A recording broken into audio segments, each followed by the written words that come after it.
Bonjour Laurence de Villers. Bon Laurence, je dois dire que vous êtes notre passion. Hein. Vous êtes philosophe agrégé de philosophie. Vous publiez Vengeance, le droit de ne pas pardonner aux éditions Stock. Laurence de Villers, quand quelqu'un dit j'ai envie de me venger, on a tendance à condamner ce désir immédiatement. On a envie de dire non mais c'est bon, on te fait pas de mal, pardonne. Et vous, dans votre livre, vous dites que au contraire, il faut l'écouter, ce désir de vengeance. Pourquoi vous dites ça ? Alors, on a d'abord des représentations, la plupart du temps, caricaturales de la vengeance. C'est sanglant, c'est meurtrier, c'est ajouter de la violence à la violence. Et de fait, en raison de cet interdit qui pèse sur la vengeance et qui pèse, je crois, plus lourdement de nos jours, et de ces représentations, on se barre la voie de ce désir de vengeance qui, à mon sens, déjà parce que c'est un désir qui permet de se remettre debout, de pouvoir dire je, de s'imaginer un futur, de se réapproprier sa personne. En fait, on revient aux commandes de sa vie. Et je trouve dommage, à la fois qu'il y ait cette obligation à pardonner qui pèse sur la victime et qui est un fardeau supplémentaire, et puis cette culpabilisation qui fait qu'on s'interdit de pouvoir désirer se venger. C'est ça. Et dans votre livre, vous parlez aussi beaucoup des injonctions à aller mieux. Quand on nous a blessés, on entend allez, tourne la page, ça va aller mieux avec le temps. Il y a cette fameuse notion de résilience, on entend ça dans tous les podcasts. Pourquoi ces phrases, ces notions-là, même c'est vrai qu'elles partent d'une bonne intention, mais pourquoi est-ce que ça peut être délétère ? Alors, elles partent d'une bonne intention, mais pour la victime, c'est comme une insulte à sa souffrance. C'est-à-dire, en fait, elle devrait très vite se taire. Et on pense consoler, alors qu'en fait, on renvoie la victime dans la solitude de la violence, de l'injustice, parce que c'est comme s'il y avait quelque chose chez elle qui n'allait pas. Donc je crois qu'on passe à côté de ce qu'est vraiment la violence de l'injustice, que ce soit une violence physique ou morale. Donc je pense que ces phrases, en fait, font du mal, et puis ça amène à un pardon expéditif, en réalité. C'est-à-dire qu'on ne prend plus le temps de regarder dans les yeux l'injustice qui a été faite et de respecter la victime qui a été victime, oui, qui n'est coupable de rien. C'est ça. Adrien Chabot, justement, quand on a l'impression que notre blessure n'est pas entendue, pourquoi est-ce qu'on peut avoir envie de faire payer l'autre pour qu'il comprenne ?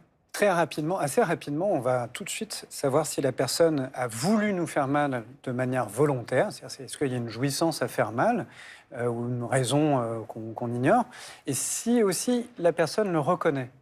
Si ces deux critères sont absents, on ne sait plus quoi faire de ce que l'on vit. On est doublement blessé, premièrement par ce qui nous arrive, et deuxièmement par la réaction de l'autre, qui menace en fait cet équilibre, cette tentative, comme vous le disiez Stan, de se protéger. À ce moment-là, on est doté de cette douleur qu'on a, comme une patate chaude, entre guillemets, si je fais une analogie qui est très très moyenne. Et une des possibilités pulsionnelles, ça va être de dire, puisque tu ne reconnais pas et que tu ne répares pas, ben je te renvoie, je n'en veux pas, je vais te faire mal pour pas, moi, garder cette douleur en moi. Oui, c'est ça. Stan, alors vous êtes plongé dans l'histoire de la vengeance. Vous allez nous montrer qu'elle a longtemps été une affaire d'honneur, surtout quand elle est portée par les hommes, bien entendu. Un truc de bonhomme, vous allez voir. Ah oui, depuis toujours, la vengeance, en fait, c'est un sport de mecs, un sport de combat avec épée, fusil et cercueil. Oui, pendant des siècles, les hommes ont défendu leur honneur au prix de leur vie. Aujourd'hui, quelqu'un vous insulte au volant, vous faites quoi ? Vous klaxonnez.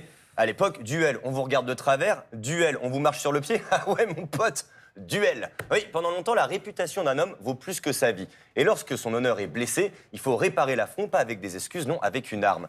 Oui, c'est sacrément con et orgueilleux, un mec, quand même. Hein. Cette obsession de l'honneur bafoué, on la retrouve notamment dans le Cid de Corneille.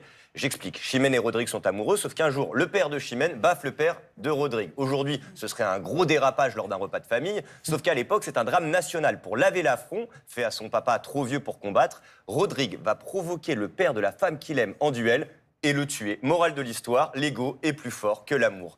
Les rois de France ont bien essayé d'arrêter cette folie meurtrière, mais rien n'y fait. Et le plus incroyable, c'est que cette tradition a vécu jusqu'à une époque relativement récente. En 1967, à l'Assemblée nationale, le député-maire de Marseille, Gaston Defferre, futur ministre de Mitterrand, traite son collègue René Ribière d'imbécile. Oh, le pauvre. Ce dernier provoque alors son collègue en duel à l'épée, et les deux hommes se retrouvent dans un parc avec masque, témoins et caméra. Ayant déjoué la police et presque toute la presse, adversaires, juges et témoins se sont retrouvés sous les ombrages d'une résidence privée de Neuilly. Offensé M. René Ribière, insulté à l'Assemblée lors d'une discussion véhémente, il demandait réparation par les armes et avait choisi l'épée pour laver son honneur.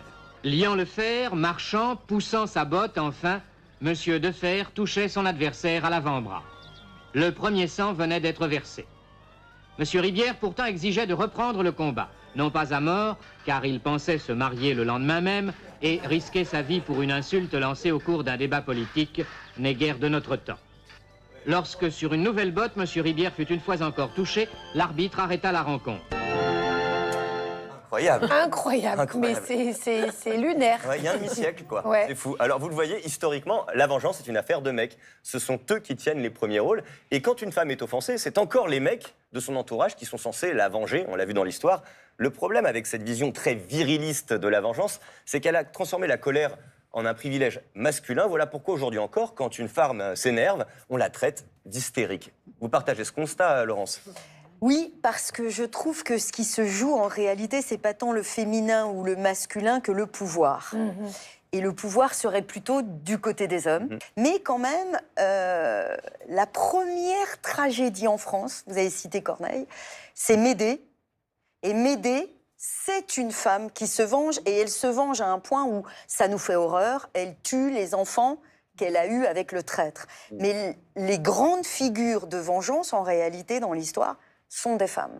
Sarah, est-ce que les Français sont du genre revanchard, mon chou? Bah non, ils m'ont déçue. Ah bon? Ouais, je suis dégoûtée. Ils préfèrent laisser faire le karma. Voilà. Oh là là. Vous savez, cette idée selon laquelle la vie finit toujours par rendre à chacun ce qu'il mérite. Pas besoin de se venger, l'univers va s'en charger. Bon, après, si on les motivait un peu, si on creuse, il y en a qui sont pas contre crever 2-3 pneus. Vous allez voir. Si je vous dis vengeance féminine, ça vous fait penser à quoi? Se venger de quelque chose que les hommes nous auraient fait de mal. Rupture amoureuse. Trahison, tromperie. Est-ce que vous êtes déjà vengé de quelque chose? Moi, je suis pas très fan de la vengeance. Enfin, je laisse couler, quoi. Franchement, je suis assez peu rancunière. Je trouve que ça sert à rien, que la vie fait bien les choses. Oui, et j'ai pas honte de le dire. La personne le méritait. Qui sont les plus stratégiques quand il s'agit de se venger? Plutôt les hommes ou les femmes? Oh waouh, je dirais plutôt les femmes, plus intuitives.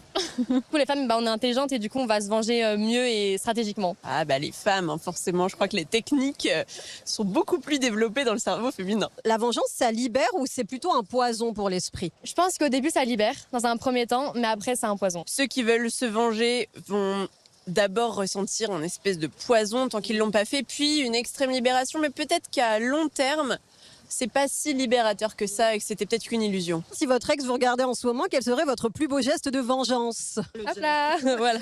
Bah on leur dit d'aller bien se faire foutre. Vous faire foutre, tous autant que vous êtes. Voilà. Bon, on l'a vu, on a Mais- tous nos petits moments de vengeance. Du Oui, quotidien. quand même. Hein, quand même, il faut. Alors, Adrien, moi, je voulais savoir, est-ce que se venger, c'est pas nous donner l'impression de reprendre la main sur la situation, mais est-ce que ça nous soulage vraiment, finalement? Alors, au moment où on le fait, il y a un passage à l'acte, c'est ce qu'on appelle, c'est-à-dire qu'on est dans l'impuissance, dans le sentiment de ne rien faire, puis tout d'un coup, on s'autorise à faire quelque chose. Et au moment où on le fait, il y a psychologiquement une décharge d'énergie qui nous soulage. Mais après, on va faire face au code de notre société. Soit effectivement, ça fait sens parce que je suis un gaillard, je peux me venger, et donc dans ma société, dans ma culture, c'est codifié, c'est plutôt noble, ça m'élève. Ou bien ce n'est pas le cas, on est dans une autre société, un autre cadre, et là, ça reste une transgression. Et ça va faire conflit. C'est ça qui va nous enfermer finalement après ce petite satisfaction. Finalement, on se dit, mais qu'ai-je fait? Pourquoi je fais ça? On perd le sens, on se questionne. Et malheureusement, parfois, ça ouvre la boucle émotionnelle sans la fermer. Laurence de Villers, quand on a ce désir de vengeance qu'on a tous ressenti, qu'est-ce qu'on est censé en faire concrètement? J'avais discuté avec un magistrat qui m'avait dit les passages à l'acte. J'ai très peu eu à juger des passages à l'acte. Alors ça m'embêtait parce que j'étais en train d'écrire sur la vengeance. Je me suis dit, ça va manquer d'action quand même, ce que je vais dire. Mais en réalité, non, elle est là, l'action. Ok. Le fait même de dire, je vaux quelque chose, puisque ce qu'on m'a fait est irréparable et impardonnable. Non, je ne tournerai pas la page. Non, je ne pardonnerai pas. Et en fait, il y a un courage dans le désir de vengeance. Moi, je refuse le fait que le seul courage soit de pardonner. Il y a un courage aussi à refuser son pardon. Et je pense que la vengeance la plus accomplie, c'est très très loin des tractations de haine, de destruction, parce que c'est pas la vengeance. La vengeance, c'est, comme son nom l'indique, vendicare en latin, réclamer justice. Et bien la justice... Remettre de l'ordre. Remettre de l'ordre, c'est remettre les tout-puissants à leur place. Ceux qui se sont crus au-delà des lois, qui se sont entourés d'impunité et de la loi du silence. Ben, le désir de vengeance dit non, honte à eux. Ce n'est pas permis, c'est irréparable, c'est impardonnable. Je ne veux pas qu'à côté des gens que j'aime, de ceux que j'ai choisis, il y ait mon offenseur et les coupables. Je ne partage pas le monde avec eux. Ils sont, à strictement parler, immondes. Très bien. Sans monde, ils n'ont pas le droit d'appartenir au monde, en tout cas pas le mien. Vous avez la rage, vous avez la haine. Ceci va vraiment Meilleure vous accompagner. Je vous en supplie, achetez ce livre de Laurence de Villers qui s'appelle « Vengeance, le droit de ne pas pardonner » aux éditions Stock. C'est un discours qui est tellement disruptif par rapport à ce qu'on entend d'habitude. Ça fait du bien, ça déculpabilise. Merci beaucoup. Merci à vous. Merci. Un peu de philosophie dans Bel et Bien ensemble. Alors,